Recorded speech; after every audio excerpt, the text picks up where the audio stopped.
జై శ్రీకృష్ణ, జై శ్రీమన్నారాయణ. మన భగవద్గీత పాఠ్యాంశంలో భాగంగా 2వ అధ్యాయంలోని 40వ శ్లోకం యొక్క వివరణ.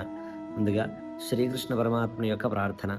కృష్ణాయ వాసుదేవాయ హరయే పరమాత్మనే ప్రణతః క్లేశనాశాయ గోవిందాయ నమో నమః. ఇక శ్లోక వివరణ.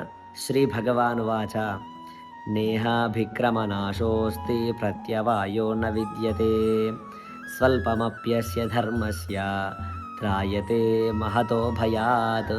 అంటే శ్రీకృష్ణ భగవానుడు అర్జునుడితో ఇలా అంటూ ఉన్నాడు, ఓ అర్జున, మనము ఏ పనిలోనైనా కూడా దృక్పథముతో పనిచేస్తే ఆ యొక్క పనిలో ఎటువంటి నష్టము కానీ ఎటువంటి వ్యతిరేకమైనటువంటి ఫలితములు కానీ మనకు కలుగవు.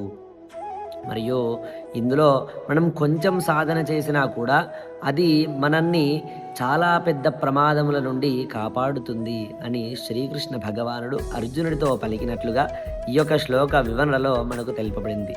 ఇక తదుపరి శ్లోకం యొక్క వివరణ తర్వాతి వీడియోలో మనం తెలుసుకుందాం. అప్పటి వరకు జై శ్రీకృష్ణ, జై శ్రీమన్నారాయణ.